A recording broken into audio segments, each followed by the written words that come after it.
dadkaasina maanta halka ayaan cadceed ugu dhicin ama oday noqo ama inaan noqo ama inaan noqo tallaabo sharciga waafaqsan baa laga qaadaya. guddiga nabadgelyada oo gudoominayo gudoomiyaha gobolka Salool kuna weheliyaan taliye ku-xigeenka labaad ee ciidanka booliska jamhuuriyadda Soomaaliland iyo taliye gaaska saldhigga koowaad ee Somaliland ayaa shir jaraa'id ku qabtay xarunta gobolka Sal iyagoona uga digay shacabka ka kala yimid degmooyinka Somaliland inuu mid kastaba si nabadgelyaha uga baxo degmada Saylac waxaana hadaladoodii ka mid ahaa bismillaahir rahmaanir rahiim allahumma salli ala sayyidina Muhammad wa ala alihi wa sahbihi wa sallam maanta oo jimca waxaan u fadhinaa halkan guddidii nabadgelyada gobolka iyo labadii janankii militariga ee gaaska koobaad iyo taliyihii ku-xigeenkii booliiska ee labaad oo howlgal loogu yimiday sida la socota ama baryahan dambe waxaa inoo yimiday inama yaryar oo tiktokaraa oo 3-4 maalmood degmada Saylac joogay sifa ay doonaan baa ku soo galaane qaabkay doonaan baa yimaadaane dalka Soomaaliland waa wada leeyahay lama kala laha sidaa daraadeed lama ogola hadana sidaas ay tahay sharci darro cid ku kacda inamada yar wala soconaa baraha bulshada waxay ka sameynayaan iyaga iyo cid la mida ee odayaal ee wax dadka kala fogeeyay shacabka walaalaha ee gobolka Salool ku nool iyo guud ahaan cid kasta oo aflagaada ku hadasha ama wax bulshada gobolka Salool ama Somaliland guud ahaan isku diraya sharcigu ma ogola anana ma ogolin tallaabo sharciga waafaqsan baa laga qaadaya qof kastaana intuu uu geystay baanu waa la og yahay lagu qaadi doonaa waqtiga loogu talagalay qofna laga gaari maayo qof walba ogow dib dalka inta u geysatay baad ku leedahay dhibaatadeedii waxaad mari doontaa dhibta wanaag inta u geysatay ilaahay baa ka jisaysan dawladdu loo abaal marinaysa sidaas oo tahay anagu ka gobol ahaan dulqaad weyn oo ballaaran oo ilaahay noo dhaliyay baan guud ahaan ku wada shaqeynaa iyo shacabka inaan isku hayno tii baa naga go'an ciddii sharciga amarka dawladda qaado weydana tallaabo sharciga waafaqsan baa laga qaadayaa waxaan ku sugannahay waa xaruntii gobolka Salool halkan waxaan u fadhinaa xaalad nabadgelyo oo baryahanba ka jirtay gobolka Salool gaar ahaan degmada Saylac xaaladaas nabadgelyo gacantaan ku haynaa gebigeed say u dhan tahay waana noo gabagabo waxa sababaha keenay nabadgelyo xumada iyo inay waxaan yimaadaan wax loo dul qaadanaya maaha dawladnimada iyo sharcigaana shaqaynaya cidna lagu saacidi maayo hadduu oday yahay oo odaygu sidoo doona u hadla sharciga kama sareeyo sharciga la marinaya hadduu inaan yar oo tiktoker ah oo aan cidina maamulin yahay sidoo doona u hadlana sharciga la marinaya annagu ka garqaadi mayno halkan reer hebel baale iyo halkan reer hebel baale oo annagu ma xukumayno annagu waxaan xukumaynaa nabadgelyada xaaladda nabadgelyo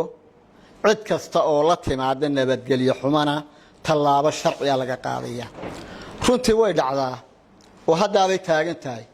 inaan rogrogno oo aan dadka u dul qaadanno oo aan ku saacidno inaan bal odayayn ku dhamayno xaaladda laakiin taa dadka caqli gaabka ah waxay u qaataanba in lagu laaluushayo baqdin laga baqaya iyagoo reer hebela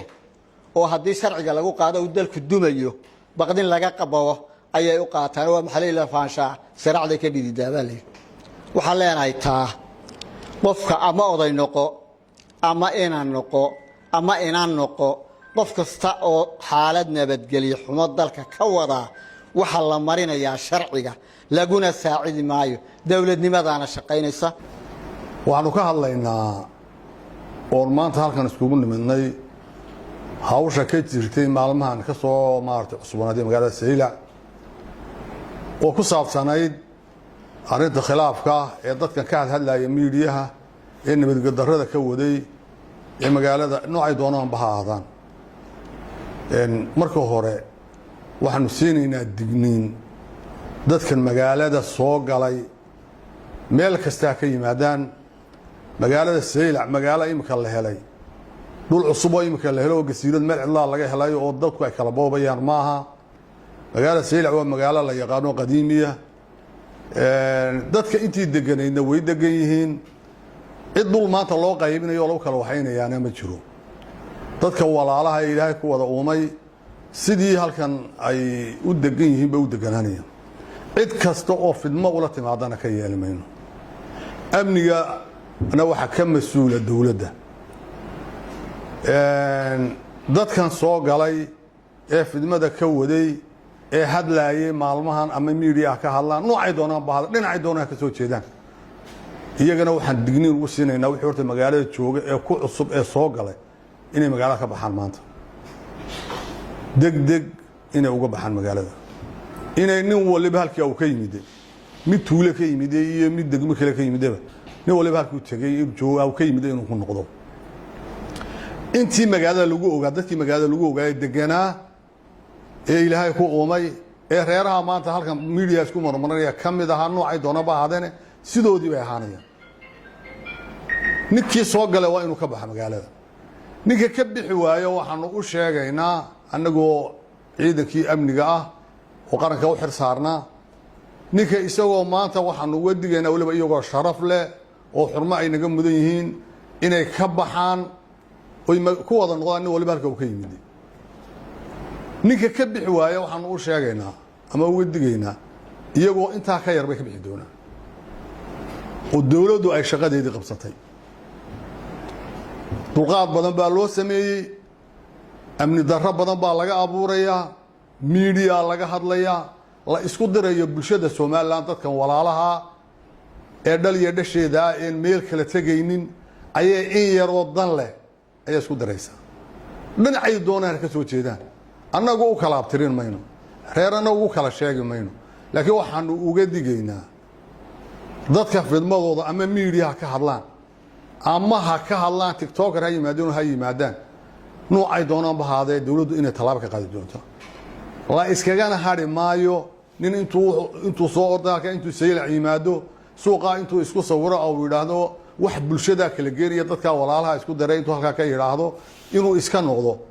deetana halka meel walba ka yiraahdo si fiican ma soo duubay ma soconayso arintaas socon mayso waa arin la iskaga daba tagayo amni darrana dawladdu cidna ka yeelan mayso intii dawladdu u dulqaadanayso waa u dulqaadatay annaguna mas'uuliyad ahaan aniga janankaas markaanu nimidnay in magaalada nimidnay in badan baan la hadalay aqal cilin badan waanu u sameeynay waanu la hadalay waanu u dignay kulay dhig waa loo raaricin waayo inta wixii ka badan inay dawladdu shaqadeeda qabsato ayaan ugu digaynaa dadkaasina maanta halka ayaan cadceed ugu dhicin waan ugu celinaynaa